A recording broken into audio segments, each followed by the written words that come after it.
Thank you. Thank you. We have some wonderful, beautiful guests here at DD's Coffee Lounge. And again, I'm your host, Roland Grimes, with my compatriot, Mr. Self-Empowerment Wilbur Skipper. Hey, we're going to take a little turn on our show right about now. We're going to have some conversation about some things that are, really hitting the airwaves now in terms of athletes and life after athletics, and some of the adjustments that we notice our young men and women are having to make out there in the real world, trying to transition back into life after competition. On my set, I have my my venerable producer, Mr. Phinesse Demps. Ladies and gentlemen, give him a hand if you would. And I think this is one of the few times I'm actually going to say something positive about him in public. All right, so he's going to take some time, and he and I go back a little ways. So some of the material we're going to discuss right now, I think he can add some broad perspective because he's been involved with media, used to produce some TV shows and sports shows in the Syracuse, New York area. So I know he has a perspective that is going to add some value to what we're talking about. First thing I'm going to do is throw some stuff at Skip, and then we're going to bring it back around to Phinesse. Earlier we were talking to some folks, and they were talking about some of the pitfalls that you can run into financially when things are going real well for you, regardless of the industry you're in, and how sometimes we take that money that comes in, and instead of investing or reinvesting in things that are supposed to per se have the potential to grow in value, we get involved with a lot of things that are consumable or depreciated value. We see that a lot, or we hear about that a lot with athletes and entertainers. Give me some thoughts on that, man. Well, first of all, I'd like to address the life after sports, whether it's basketball, football, whatever sport may be. I think one of the things that, at least for me, that I was able to do was to hone in on being disciplined. I think the more disciplined you are in regards to that, the better off you'll be. But there's so many intangibles, there's so many different things being thrown at these athletes, even while they're playing their particular sport, and even after basketball or football is over with. But despite those things that sometimes we have to say no to, it's all right to do that. I think if we would do more of looking at where we want to go, how we're going to get there first, and then look at all the outside things as being a secondary thought, a lot of times we won't get caught up in the secondary things first. Okay. Now that sounds a little... Now here's the deal. I'm hearing that. Now, you've been around entertainers and athletes, especially as has been, sort of college players back in the day. All right, so, but I mean, I said no to so many burgers and fries when I was playing football that now that I'm no longer playing, I want a burger and I want some fries. So how do you say no to this attractive stuff that's sitting in front of you that you can get at your will? I think the main thing is athletes, entertainers, what they have to do is put somebody in their camp that's going to tell them no. When you look at a lot of the athletes, they take these agents who don't understand where they come from, and they forget that the agent works for them. So the agent ends up putting them in situations where they're investing in stuff that they don't know anything about. They're doing causes and charities that they don't know anything about. And a lot of athletes go in saying, I want to give back to my community, I want to do this and I want to do that. They get steered away from that. These agents then in turn, they lure them with the cars and the jewelry and the money. It happens in music as well. So then they get thrown off course. So I think that they have to get somebody strong in their camp, and they can't just look at the Lee Steinbergs and say, well, he got this athlete this X amount of money. He needs to ask the agent the question, well, what can you do for me for the long run? Okay. Not the short term, but the long run. All right, now, here's the deal. Now, I went through that process, and I'm having these conversations with these agents, and all of them are telling me basically what it is that I want to hear. Now, unless I missed that memo, for the most part, you won't know that you're being steered in the wrong direction from somebody in your camp until you're actually at the end of your rope or you're into that line and you say, uh-oh, I've been steered in the wrong direction. Hey, it's too late because now my earning power is behind me and now I'm at the end of this road. How do you vet those folks beforehand? How do you know who you're dealing with or not before you get there? Well, I definitely want to jump in on that one because for me personally, I never really had the opportunity to really get in deep with the agents despite the fact that I did have an opportunity to travel for the Philadelphia 76ers. But at the same time, I believe one thing that can happen, if you can make it work. If you, well, you don't have an option. You got to make this work. Okay, this so is your window. Okay, so you have an agent. You have an agent. That's okay. Okay, you have a professional agent, somebody that's paid to do all the right things and make all the moves for you. That's fine.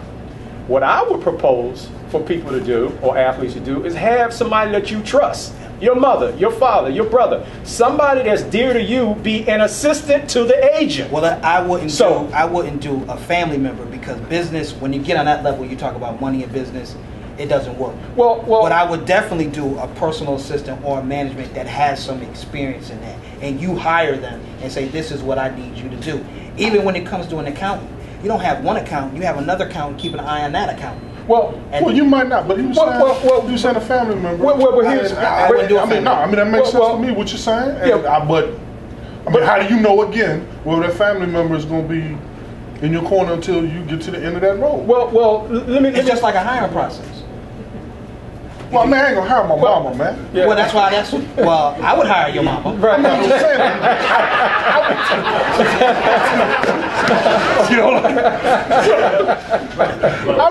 I'm not quite sure how to respond to that. Well, don't respond. You want to take a breather and let me respond. Okay, hold on for a second. Pass it over to me. I'll take the assist from Roland. Well, I beg the difference with you in regards to the family member. And the reason why I say that is because I'm not sure about some of the other folks' family or your family or all the people that are watching this show, but I have some very dear family members, like my father, for an example, who's deceased. Wilbur Skipper Sr. would have been the best assistant to an agent that I could have ever had, because he had all the discipline, he had all the tools and fundamentals that I would have needed in order for this agent, whoever that person may have been, to make sure that they're doing the right thing. Okay, that's a given. Now, here's the deal. Now, my daddy, you know, to this day, I have no qualms, no concerns about him having some integrity and some scruples about dealing with anything that I'm involved in. But let's face it, 75% of the people who are going into the pros in any sport do not have those kind of folks around. And that's why I said you got to hire somebody who knows the business, and that knows you. Because a family member, I'm not knocking a family member, because in some cases you might, but for the most part, hire somebody who knows the business. They may have gotten out of the business because they're going to have your best interests at heart. When you have an agent who you don't know, just because he got Michael Jordan a hot dog commercial making $35 million, you think that he's going to do the same thing for you. They don't. They have their own interests. They have their own foundations. They have their own families, their own cliques. You need somebody who knows the business, that can investigate. Okay, this is what they want to do. Blase, blase. So that's why I say hire somebody that's been in it as a manager or personal assistant who can watch your back. Well, again, I'm going to differ with you again, and we're probably going to go back and forth. We're not going to hire the Skipper family. No, we're not going to do it. But what I will say to this, I'm real big on relationships.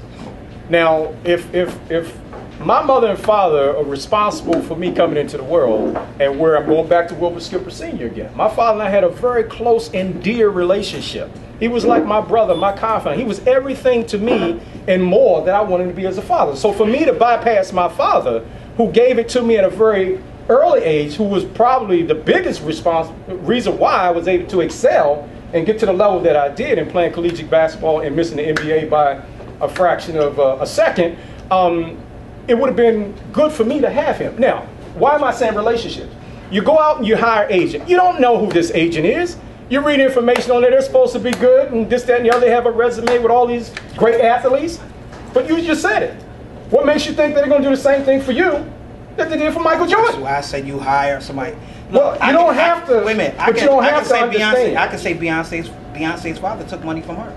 So that's a relationship. That's one example. And I can give you examples. You can give me examples. The only thing I'm saying is hire somebody who knows you, that knows the business. I'm not saying a family member can't, but for the most part, you want somebody that knows the business and can speak the language, because it's rough out there, and there's plenty of athletes and stars that go broke. We got to take a break. It's getting hot. But I will tell you this, though. I mean, sometimes some people who know the business and understand the language are the people who are the quickest to take it from you. I know from some. Like I took it from you. Make it out. So on that note, he and I are gonna have a private conversation in the hallway. In the meantime, we're gonna take another break. Roland Grimes Sports and Entertainment Show. We'll be back at you in a few minutes. Sit tight.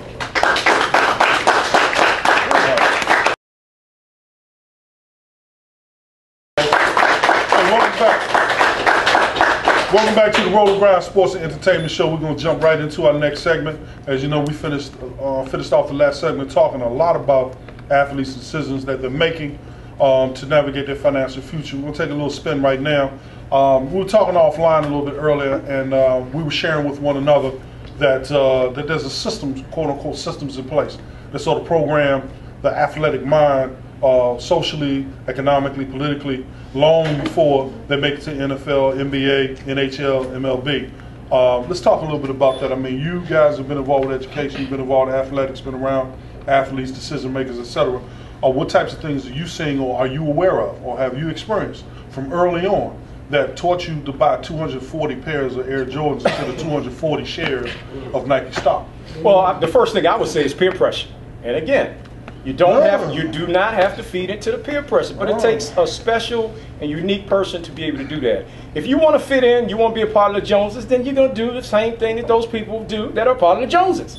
You have to set yourself apart. Now, when I was playing basketball at Southeast Community College, by the time I left Anacostia High School and found myself 2,100 miles away from the Washington, D.C. area in a town of 5,100, and there were only 11 blacks in the town, and I was one of those black athletes. You talk about culture shock for me, but this is where it started for me. In Nebraska. In Nebraska. It started for me. Now, a lot of kids that I talked to that had previously went to Southeast Community College, Nebraska, from the Southeast Washington, D.C. area, they came back after 3 weeks because they could not handle it. Now, why am I saying this? I'm saying this for a reason. For me, that's where it started. I mean, it started before that, but that's when it really got deep for me. I realized that in order for me to pursue my goal and my dreams, which was to become an NBA basketball player, that I had to be a little different from what was set up. Now, by the time I signed a basketball scholarship to play at George Washington University, there were a lot of different things in place then that you were supposed to do if you were going to be in the in crowd. Well, I took the opposite route. Now, a lot of professional, college basketball players, football players, they get caught in a zone.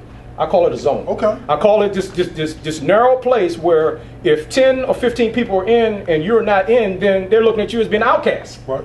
Now, can you handle that? Well, I mean, not only that, but Malcolm Gladwell in his book Outlier talks about this outlier being such a tremendous asset to our country, to our world, and the person you just described as an athlete when you were in Nebraska is outlier. Well, quite frankly, outliers sometimes get shot, thrown into the river, and they get cut from the team, or other things happen because you're not walking in step with what's already in place. What happens when you have artists or you have athlete and you have this program in place, and this artist athlete decides, you know what, I'm going to deviate from some of what the norm is in that culture, and I'm going to be countercultural.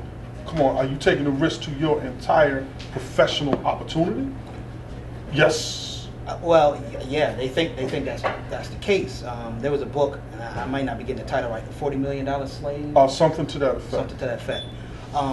What happens is when these athletes, these entertainers, when they're brought to the table in front of the boardroom or in front of an agent, the discussion about money comes to the forefront. It's always back to the money because they know the black man, black woman situation where they come from. It's always about the money. So it's the lure. Well, if you do this, it's for the money. If you do this, it's for the money. So we don't begin to think and say, wait a minute, it can't always be about the money. What about my charity or what about my community? So then they get so far strong. Who's thinking about that at 18, 19 years old? Well, they don't even have to be 18, 19. They could be 22, 23, Who's 24. thinking about that at 22, 23? And that's the part of the education process that has to start. Where? Who's going to give it to them? For me, from what my situation, it started at home. So I knew the value of education and the dollar, and to ask questions and to not just sign my name on a contract until I fully understood it and made sure that I had a lawyer or whoever that was on our side, make sure that I was getting pointed in the right direction. Okay, so here's the deal. So that's so here's the deal. That's what everybody should be, but I can't say that's going to happen. Here's the deal. I do that as an educator. I do that as a coach. Okay, and every institution I've ever done this But you're one of the few that at some point the institution ran me out of the joint. Yeah. Okay, so I'm of the mindset that, hey, this is what we should be teaching the preacher, but quite frankly, these institutions are set up in such a way that which I'm supposed to be teaching the preacher, they're not letting me do it. Well, so I had to start the Roland Grimes show. Well, that was going to be my point exactly. Is we need more shows like the Roland Grimes show. We need BET. We need Centric. We need Magic Johnson's new show, Diddy show. We need the Golf Channel. Why not go on? Well, because these folks supposedly control their channels. Okay. So they should control the content that goes on the channel. Similar to what we do. We can't be all shaking our butt and throwing football and basketballs. It's got to be at some point education. I don't care when it is. It could be a late night. It could be during the day. It could be in the afternoon. But make sure we have some education as part of it. Because if not, then we're going to be talking about the same thing and have athletes. Well, no, I mean, they were talking about the same thing 50 years ago. Whoa, time, hold up. He got a big applause than I did when I introduced myself. Hey, we're gonna have a conversation about this plan. Get up. And they call me slow. Get off the stage. I'm Mr. Dollar.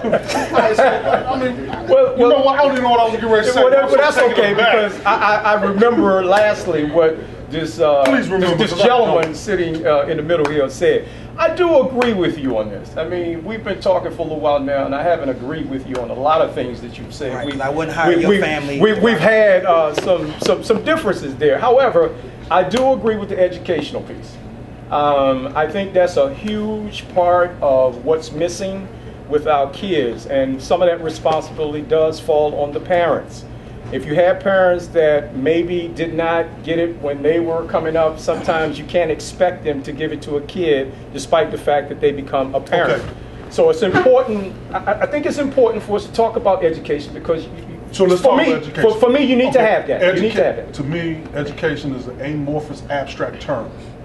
What the heck is education as it pertains to this subject matter that we're talking about? How does one educate one, and how does one get educated about how to navigate as a professional athlete or a professional money-earning entertainer? Well, how do you educate and how do you get educated? Well, you may not be able to do it by yourself. And again, I don't mean to keep using examples in my life, but there's one gentleman that comes to my mind very quickly, and that's Glenn Harris. Glenn Harris has his own sports shows. Glenn Harris has been around for a long, long time. Now, when I was at Douglas Junior High School many years ago, Glenn was right out of Howard University, worked as a roving leader, and Glenn basically helped me with some education that otherwise I may not have gotten at that point that could have steered me in the wrong direction. Gotcha. Because of the environment that I was in. So I would say mentorship is important. Important piece. Okay, so mentorship is part of the educational process. It's a part of the educational process. So now, I have someone here in the audience, my father, who was a witness to this, and I'm going to tell you exactly what happened with our education. Myself and my roommate, Jerome Hall, we sat down my junior year, and we watched our educational process change the way we were viewing things. And one day we're sitting down at dinner, and Jerome turns to me and says, "Do you understand, Roland, we have just ended our careers in athletics. We have learned so much in such a short span of time about how these systems work and about what's going on and how we're being programmed and how other people around us are being programmed and how we go into a meeting and we say something and then the newspaper the next day says something and we go, what in the world are they talking about? That's not what just happened here." And as we began to become enlightened, as we became aware, it basically took us right out of the business of athletics completely. Well, when you become a voice for your community, that happens. You know, I've been fired from all kind of major networks. And you'll be fired from here soon, but that's kind of hard to do since I'm the executive producer. But you know, I've been fired for speaking up about the images that they put on TV, especially at news time. You know, when you watch the first 6 minutes of news, it's black this, black that, that's crime, and then there may be a piece on white folks that do good. And I've said, no, that's not true, especially when they show welfare. The majority of people that's on welfare is white. But if you look at images on TV, they always showing either Latino or black. So us that's in the business, we have to take a stand and say it's always not, it can't be about the money. It has to be about something else. That's why I started my own production company, so I could put positive images and do positive shows. That's the other aspect of it. So how do you keep that going without the money? There's always money. There's money there. You just have to work hard at it, and that's the thing. We don't want to work hard at it. We want stuff to be given to us. It's the same thing with young people. They don't want to. You got to do research. If you want to play pro football, do the research. Do the research about an agent, about concussions, all of that. You have to do your research. If you're not doing the research, then you will become a $40 million slave. Okay, folks, look, we're getting ready to take a break from the Roland Grimes Sports and Entertainment Show. We'll be right back at you very shortly. See you in a minute. All right, folks. Thank you. So we're at a point now where we're going to bat cleanup. And we're in our last segment of this show. And it's got a little hot in here. I just finished wiping my brow and trying to get it back together, get my composure, as we're talking about some things that are very dear and close to my heart. Hey fellas, look, I'm gonna throw this little scenario out to you, and just give me your thoughts and feedback. You don't know this is coming, all right? So it's gonna come right from your heart. Had a conversation with a good friend of mine who does some training with professional athletes, and one particular athlete who plays in the NFL came to him off the record and said, "Hey, look, man, I understand all this stuff about how we should conduct ourselves in society. I understand what you're saying about relationships, etc." He said, "But quite frankly, I'm with an NFL team, and when I walk into the facility, there's video games, cable television, DVDs, all kinds of things to play with. So there are no libraries in here, and no one's having a conversation about what we should do with our money, what we should do with our time, and how to build and expand network outside of athletics. So if you're in a situation where you're being programmed to play, basically from the time that you're 6 years old, how do you break out of that player's mentality and become a compelling business-oriented thinker and be successful in navigating through this arena?" Well, it may be tough to get to that point if it hasn't been ingrained in you early on in your life. Well, I know it's been ingrained that in may you. Be a tough. That might be a tough task, but it can be done. I don't think it's the impossible. Again, I'm going to go right back to the averages. Well, the averages and the percentage may be more on the side of the system versus the non-system. But again, you do not have to play into the system. I mean, one of the worst things I think you can do as a person is to enslave yourself and hold yourself hostage to things that otherwise could be for you. But a lot of times we do that. But don't these industries enslave you and hold you hostage? I mean, that's what the book was about, right? Yeah, I mean that's their overall goal, because they want you to work for them. But like Skip was saying, and for me personally, it's no excuse. If there's no library, you go to the store and buy your own book. Absolutely. You go to the library. Absolutely. And it's a choice of, do you want to do it? So at some point there has to be personal accountability. You can't keep blaming somebody else. Absolutely. For your lack of knowledge. Absolutely. There's two things that they have given us: the internet and the library card. Anything you want to learn in life is those two locations you go get. So it's up to you. Okay. Well, if I can say this, Roland, very quickly, speaking in terms of that. Before my late father passed, when I was about 7 years old, he pulled me to the side and he told me his story very quickly. He said, "Son, I had to drop out of school at the 8th grade because we had to feed the family. I had to do what I need to do for the family." I said, "Okay, Dad, it must have been tough." He said, "Yes, it was." He said, "But I want to give you 3 things. If you keep these 3 things close to you as you grow up, you'll be fine, despite the education level that you achieve." I said, "Okay, Dad, what are they?" He said, "I want you to keep a dictionary close by. You need to know what they mean. You need to know how to use them in a sentence and have many different words that you don't mean." I said, "Okay, Dad." He said, "I want you to keep a thesaurus close by. You need to have a thesaurus so you can have interchangeable words that mean the same thing, but you can use it differently." He said, "The third thing you need to have is a newspaper. Where the newspaper may not have all factual truth, it will give you a broader perspective and allow you to see the world and what's happening in India and other countries." And the reason why I'm saying this, Roland, is because that was a piece of education that did not exist in the system. Okay. My father gave me this, and it had nothing to do with the system. It was up to me to buy into that. So check this out. I don't mean to get I'm getting a little excited about this. This is coming from within. Skip, that's fine. Get excited. So here's the deal. You know what I'm seeing now? I'm not seeing a newspaper under the arm. I'm not seeing a thesaurus on the desk, and I'm not seeing a dictionary in the bathroom. Why? What I'm seeing is Dr. Dre Beats headphones. I'm seeing Timberlands and Nike, whomever, whatever, footwear. You know what it's called? What's that called? You know what it's called? It's called systemic deviance. Okay. It's a sociological term. That's what it's called. Okay. It's a systematic way of putting measures in place to control the masses. Okay. But you do not have to fall into being controlled by the masses. I understand. Well, If you know, Skip, your father gave you the Something dictionary and all great. that other stuff. My mother gave me something very valuable for education too. It's called the belt. You're gonna learn, or I'm gonna beat you. And I think there has to be some discipline that has to be brought back. You can't give these kids everything, because if you give them everything, then they're not going to be willing to learn anything. Oh, boy. So there has to be some discipline. And other than that, we can go on all day. It's still a vicious circle. But until you want to get off that vicious circle, you're going to keep going round and around on it. so look here. I'm Roland Grimes, Roland Bubba Grimes of the Roland Grimes Sports and Entertainment Show. Daniel Snyder and I are the same age. Daniel Snyder has a billboard outside of FedEx Field that costs more than I'm going to make in my lifetime. Now, Daniel Snyder, from his story, didn't seem like he was born with a golden spoon in his mouth. However, what I noticed is that while I was out there on that field, perfecting my ability to catch passes, run over people like you, all right, and run past people like you. I wasn't on the field. Okay. I tried it.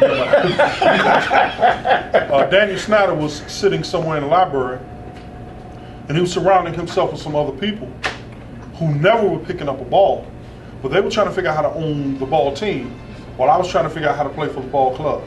So I don't care what my parents could have given me, there was nothing that prepared us for that growing up. And I'm not sure there's anything systemically or institutionally in place that gets these young men and women thinking in terms of ownership and in terms of management at this stage of the game. When Daniel Snyder was thinking it at 13, I was just trying to figure out how to make your basketball team. I disagree, and the problem is we just have to. You disagree with what? I disagree that we don't have anything in place. We do. We just have to really jumpstart it, and that is the community. Outside of the family, the community has to invest. What is the name for that? There's a name for that, if I can interject. It's called the support system. Well, invest. Support, that's something that's missing right now that we had. I mean, it was okay. Well, there's a support system in place, but the support system from our conversation is taking folks into a different direction. Well, when we're talking about this kind of approach, the support system or not, and my dad and mom and the people around them, they gave me a great support system. But we're talking about another ideology and another level of thinking that prepares us for producing instead of consuming at a much earlier age. But that's a whole nother show, and I'm gonna let you get this in real quick. Please do, because I can't wait to get this last piece. I'll give you the example of how you invest. You know, folks that support the Roland Grimes show, we go to venues like D&D Coffee Lounge. Okay. We support them. See, and then when we bring business, that's the thing that our community has to see, is that we can support one another without going outside. Once you see that, then you're able to teach your kids, look, see, this is how it's done. They have authors on here. They have intelligent folks that are on here. It's produced by a black-owned company. They support black businesses. Once you invest, you're able to teach. If you don't see that, then you just have total chaos. Sure. Well, I'm going back to the support system. There was a time when I was growing up where my neighbor, if I did something wrong, they had the moral right to discipline me. Yeah. So then I was disciplined by the neighbor, but then when I got home, I was disciplined by my parents.